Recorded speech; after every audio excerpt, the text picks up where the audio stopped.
Hello and welcome back to Processing the Process, where we capture and discuss the technical, psychological, and contextual dynamics that shape the process of creating a work of art.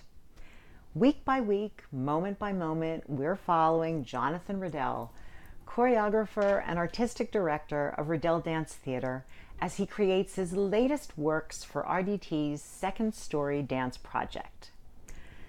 Today we'll focus on Second Story's 73rd rehearsal, which took place on May 2nd, 2018.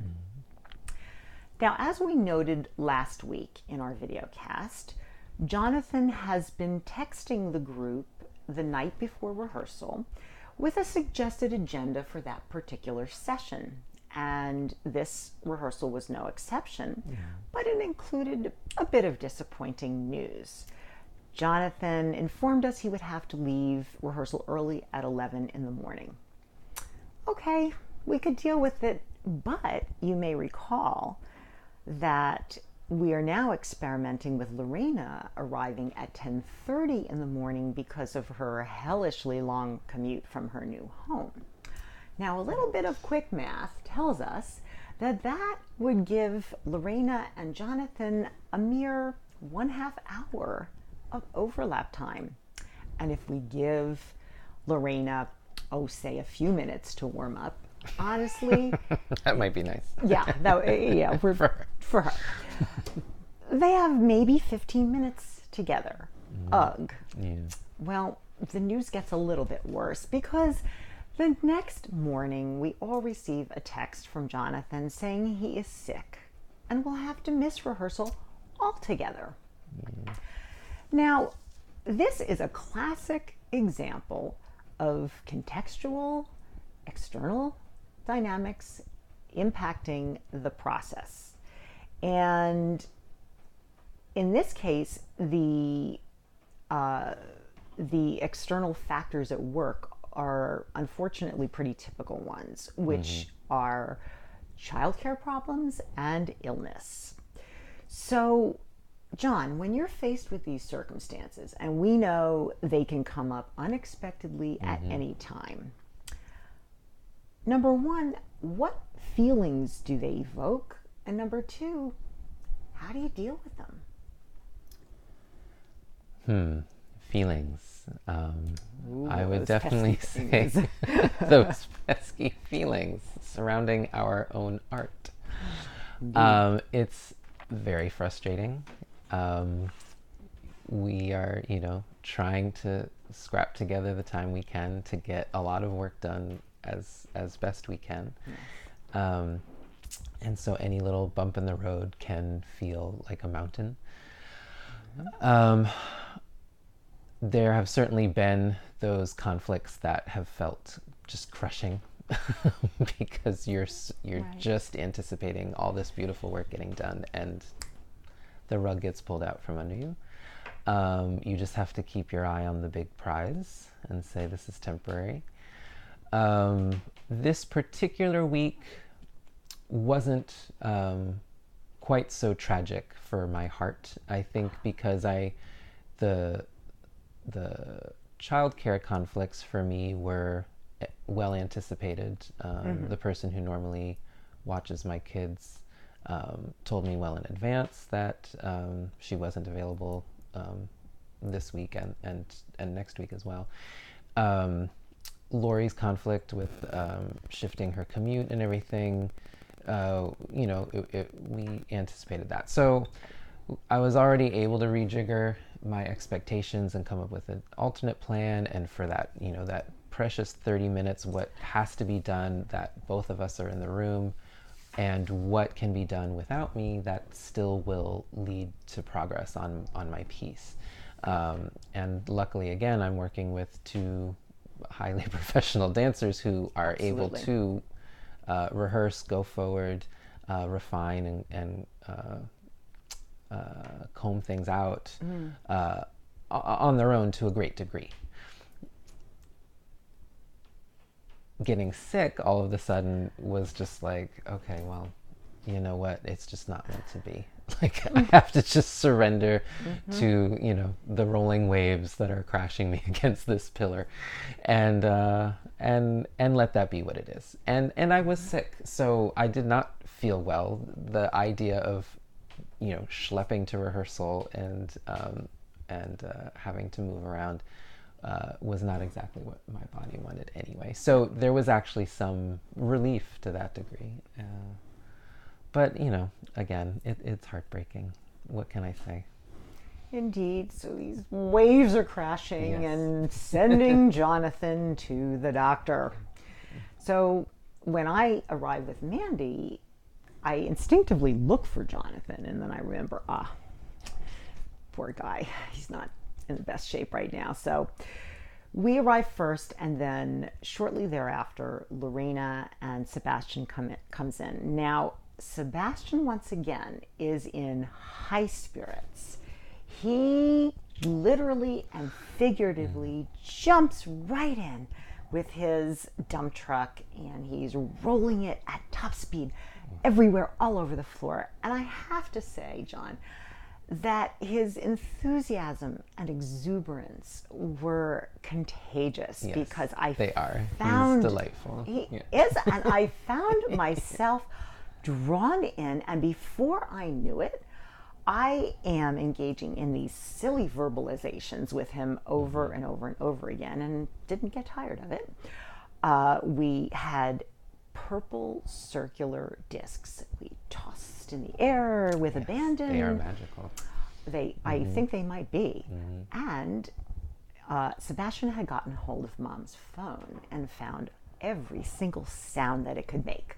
So we were having a grand time over here, while Lorena and Mandy were doing a Pilates-based warm-up. Okay. And at the same time, were filling each other in on a variety of topics in their lives. And I really noticed their warm, easy camaraderie as they were going through this warm-up. And then I thought more broadly... That's our version of water cooler talk. Oh, yes, perfect point. It certainly is. But it is indicative of a certain, I think actually a very strong bond between Jonathan and Mandy and Lorena, which is particularly striking to me given that each of them has a very, very different style and different training. So I wonder, Jonathan, how did you create such a nurturing, supportive, containing, resonating environment for Second Story? Well, that environment that you just described is, for me, what I always try to create with any group that I'm working with.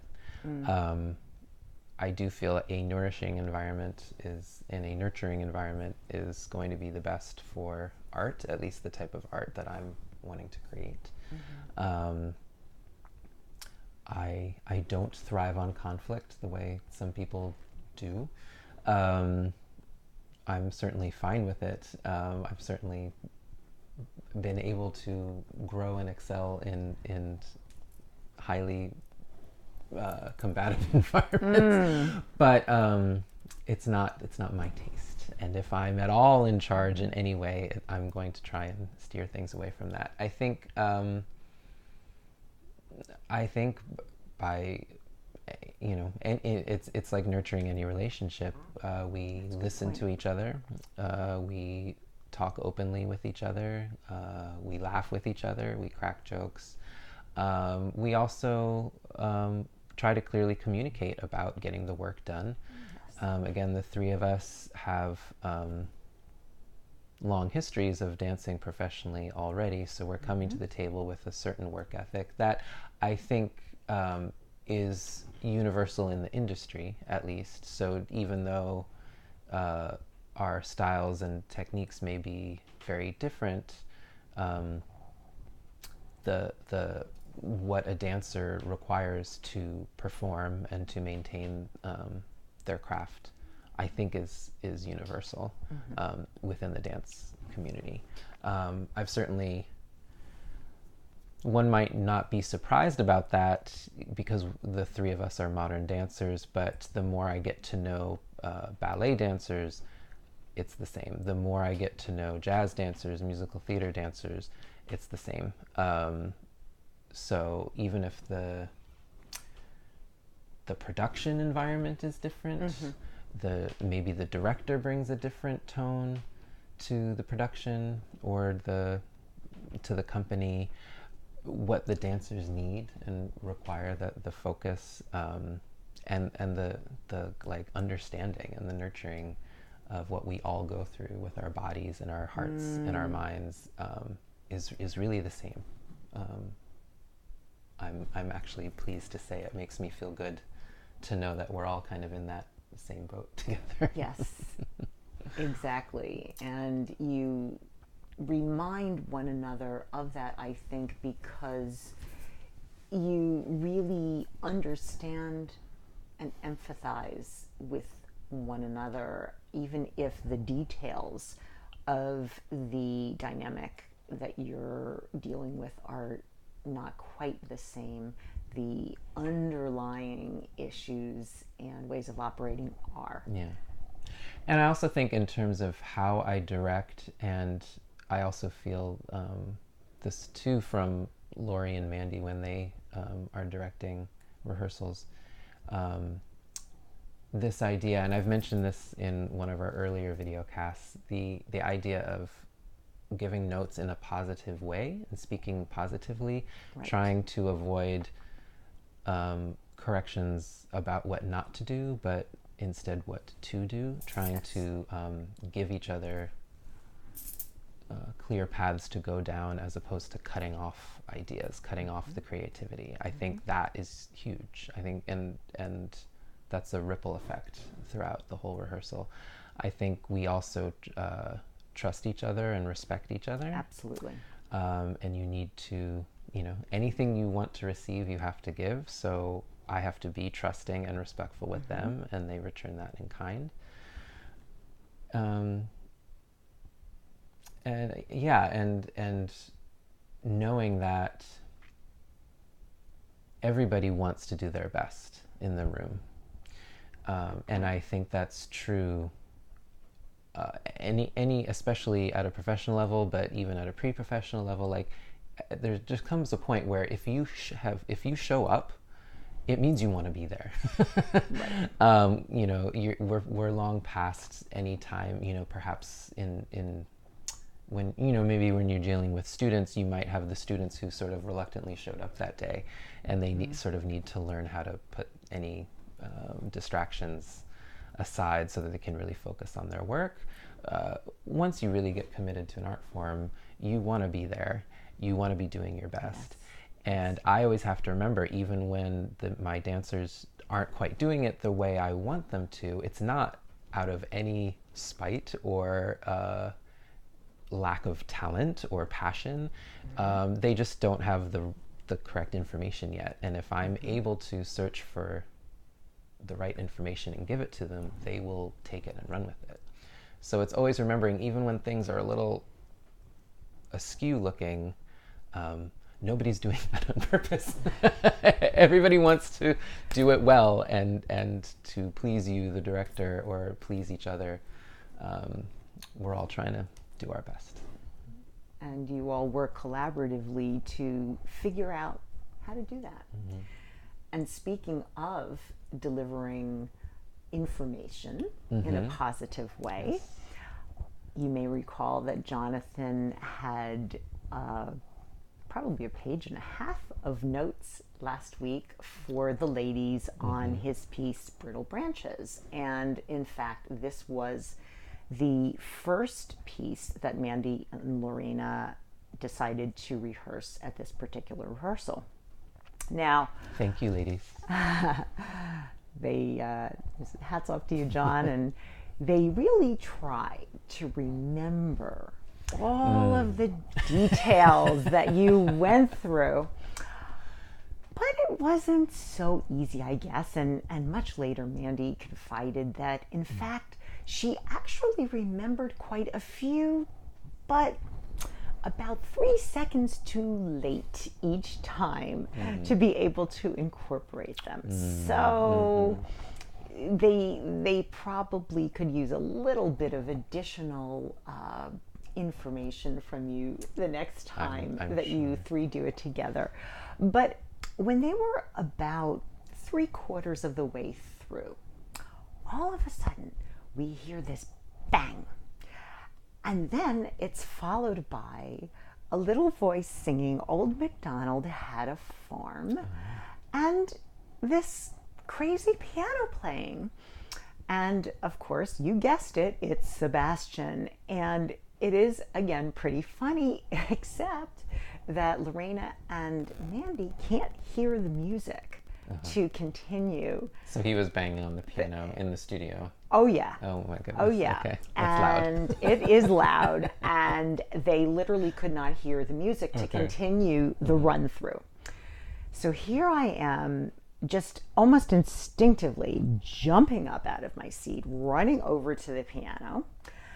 And I reach over and take Sebastian's hands off the keys and proceed to do, I don't even remember what precisely, to make it fun and funny for him, to divert his attention to something else. And we began to imitate Mom and Mandy with hands and arms, long enough for Mandy and Lorena to finish their run through before I let go and he went back to banging.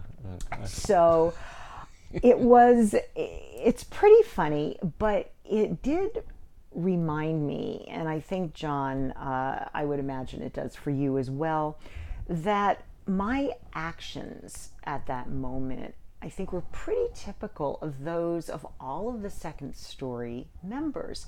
And it's as if we have antenna to discern when the kids' antics are just a little too disruptive, that we really can't work very well.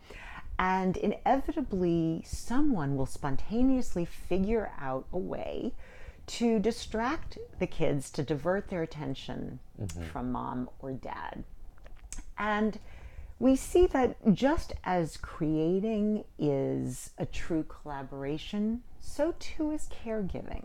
Yes. And it takes a village, doesn't it, John? Yes. It really does. And in fact, this collaborative effort in the second story environment has a beautiful choreography all its own. And the we're all in this together kind of attitude, I think, really enables second story to function. But I would say to Jonathan, in all of your years of professional dance experiences, have you ever encountered any kind of dynamic like this before? No. Unequivocally. I will now elaborate. I think that there are certainly examples that I've experienced a little bit. I've certainly seen in, I don't know, documentaries or whatever, situations where maybe a dancer or a director, has their kids with them, like it's bring your kid to work day or whatever. Today I had to bring them in. I hope everyone's okay with that. And I think depending on the environment, you get a variety of reactions, hopefully. And I would say, I hope it's the norm that most people are like, well, okay, let's, whoever isn't busy at the moment, just try and keep the kid together, or maybe they're bouncing on Mom or Dad's knee for most of the rehearsal until Mom or Dad has to get up. But and that would certainly all have to be like, I think for the most part, I would imagine that needs to be arranged in advance. Like, oh, yes. You ask the director, do you mind if this child comes in? I don't know of another company or group that has lots of kids where everybody is a parent, and everybody's in this together. Um, and what makes it so great is that not only are we all accepting of the situation and willing to help out, we really all get it. I mean, there's not even a question. There's not even, any doubt in our minds of, oh, of course we're going to support the kids in their play as they need, or of course we're going to step in and distract them, and of course we're going to help feed them when we need to, and and of course, even though it might be frustrating or really distracting at times, we're really not going to get too bent out of shape about it, because we all know the deal. We all know the deal, and so it's even. I think after a few rehearsals, it even just started going unspoken. It was like, and nobody apologizes anymore. No, it's just, hey, this is the deal. Exactly, and I think and your involvement as well is as the story you just described. It's wonderful that you are there, an extra set of hands, while you're trying to take notes on everything and play other roles in the rehearsal. You're just as in tune with that and slipping in. The last thing I wanted to say about it is sort of the way we handle the kids is a little bit the way I was describing this environment that we're trying to create with each other. That's a great point. It's not the kids' fault that they're being distracting. They're being kids, and we signed up for this. So we really have to remember, we have to stay loving and firm and be the best parents we can be, and again, you kind of just have to laugh. Man, sometimes it just, you want to bash your head in the wall because you're trying to get something done, but then you got to go, hey, it's gonna be fine. We just need to let the moment pass. Well, I think I'm remembering something you said in the last videocast with regard to process, really, and that over time we found a rhythm, we found a way of operating, we found a way of relating, we found a way to, I wouldn't say we ever get to a true balance. There's always a shade of gray, but between caregiving and creating. And I think that over time, we have gotten to a place where it's just about automatic at this point. And as I mentioned earlier, it's almost like a well choreographed piece. And it really, or a well improvised piece. Both. And I think that given that this was the deal, that the only way these dancers and choreographers could really remain connected to their art was to play it this way. I think it's really become a very viable alternative to not being able to create and dance and choreograph. But it has been a process. And as I hope that our colleagues will see through these video casts, we're really pointing that out in a lot of different realms. Well, as we moved on in this rehearsal, like the week before when we had gone through Brittle Branches for the first time in 6+ weeks, so too with Mandy's piece, it had been that long before they had touched it. So Lorena really wanted to review some of the more difficult poses and positions and get the exact execution. And I have to say, Mandy was very patient because, unbeknownst to Lorena at that moment, Mandy was very eager to share with Lorena the new choreography she had developed during the week. Okay. And I can't wait to see she it. did. Oh, it's really quite interesting. And she would first demonstrate it, help Lorena to understand the nuances of the movements, and then Lorena would practice. And this would, I think, be considered section 2 of Mandy's piece. And we see a number of motifs that are reminiscent of some of the motifs from section 1. Okay. And in fact, Mandy is toying with the possibility of turning section 2, maybe about halfway through, from a solo into a duet. So stay tuned. We'll let you know how that develops. And when they had completed the work on Mandy's piece, it was time to look at Laurie's piece, Voices, and once again, it had been 6+ weeks since they had touched it. And so they went through all sections 1, 2, and 5. And around section 5, there were some fuzzy areas, but not, not too bad. And it was, Mandy had a interesting comment about that as well, which is that she found that her body took over, and her body seemed to remember a lot of the choreography, even though cognitively she couldn't quite access the information in the way she normally does. So It's muscle memory. it really was. And Lorena believes strongly in the music's ability to elicit that from your body, and felt that that was at work in this particular case.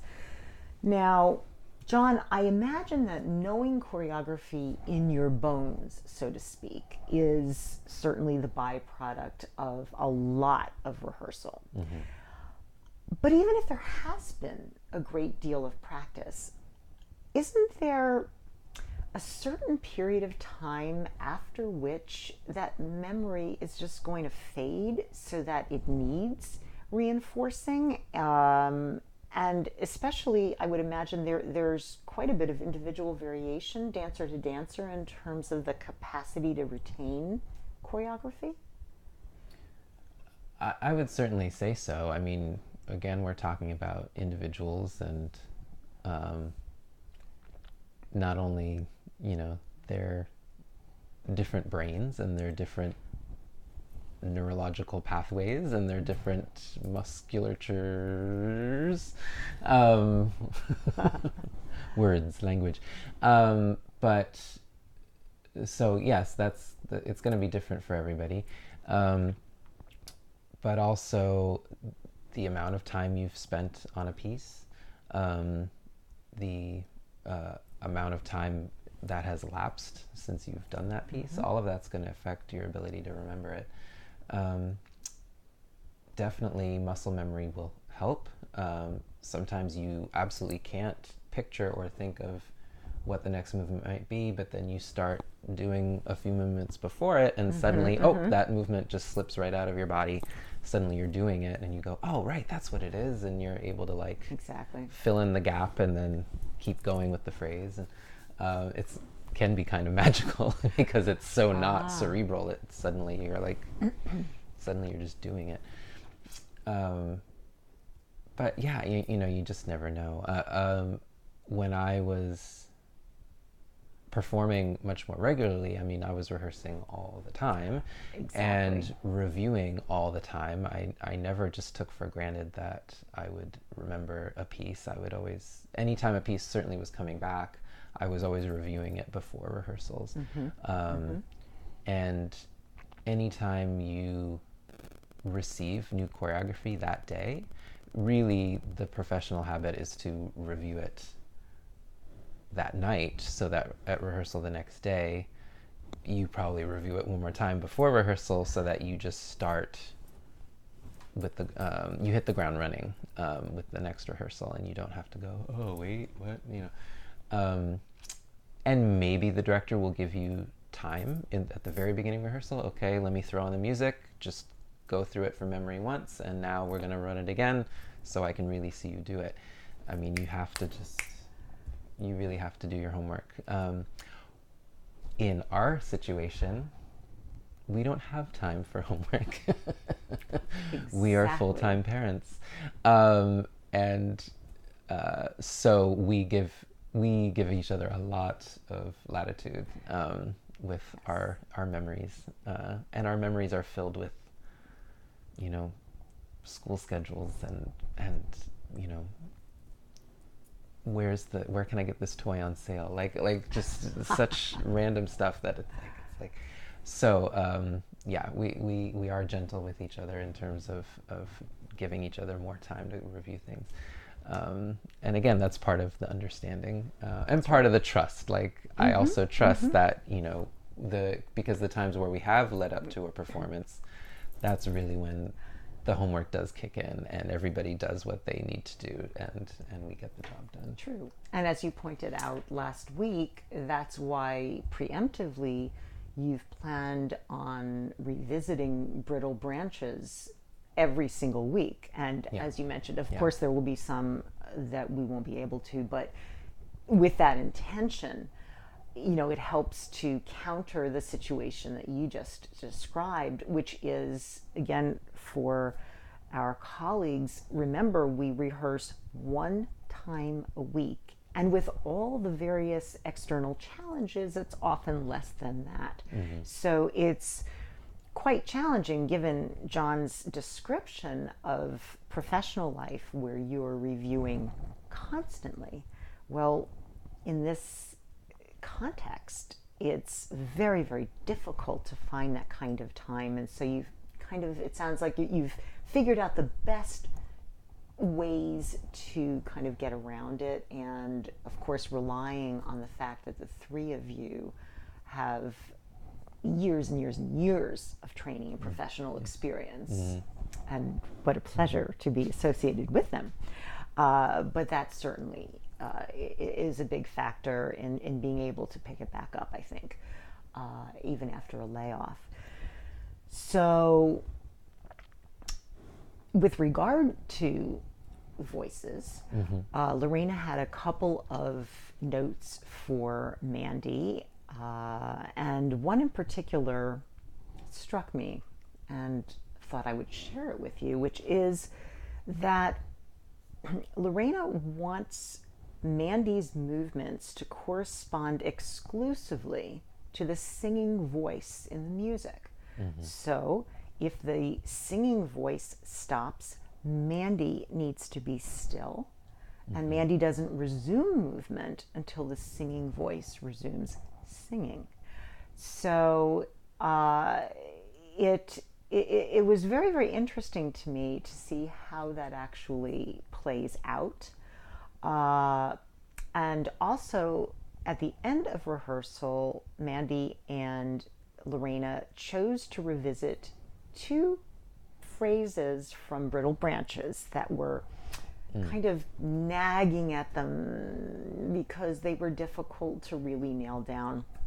And one of them is one of my very favorites, I have to tell you. Ooh, okay. It is what I call the entwined sequence, where Lorena and Mandy are almost literally wrapped around one another and having what Jonathan calls a conversation of gestures, but there are many, many gestures, and it's apparently quite difficult to remember the sequence of gestures. And then the two bodies have to move as a unit backwards in really awkward kind of ways for them, so that it looks to us like a magnificent. Yes. But it's highly detailed and quite difficult. And I recalled the last video cast, John, when you talked about your realization that the slow pace of creation of the second story environment actually allowed you to develop each small segment of choreography in greater depth and detail than you were likely to be able to do had the pace been much faster. And I wonder if this particular set of phrases, my favorite, would be a good example of that, because it's so intricate, it's so finely drawn. If perhaps the pace of creation enabled you to produce that. I think so. It's certainly that level of detail and what we would call design in the choreography, essentially how the bodies are shaped and the shapes of the body. And in this case, how those shapes intertwine with each other, and one moves and then the next one responds, and then this one creates a new complementary shape. And so, and that sort of creates the conversation we were talking about, the one responding to the next. Right. It's something I would do sort of very, I don't know if casual is the right word, but very spontaneously, maybe in other pieces. In this piece, I was very, very specific about, very, like you said, carving and drawing these lines. I feel like it's a direction my interest has been going. I think right now there's a lot of the trends in dance right now are to use a lot of like flicking and lines that don't end so specifically. They're like big slashes of color and movement, if you can sort of use painter terms. Whereas I'm almost in reaction to that. I want to like, wait, let's take some time and really craft some finely drawn lines. And lo and behold, and one of the things I've sort of had to accept about this new context we're in is, I have to create at a slower pace by necessity. So why not take the time to pursue that interest, to pursue an actual style of choreography, if you will, that requires more time to develop. Yeah, there you go. I mean, circumstance and interest happen to find each other. Absolutely. And this will be very interesting to see if you feel similarly as the process continues. That what on one hand, or at first blush, might appear to be a hindrance, in fact, can turn out to be a tremendous asset. And as you're saying, John, really facilitate perhaps your development in a way, and modification perhaps in your artistic approach. And so I look forward to seeing how that manifests in our subsequent rehearsals, and we hope that you will join us in our next videocast and the ones thereafter to trace the process and join us in processing the process. So thank you so much for being our guests this evening, and we'll see you next time. Bye-bye.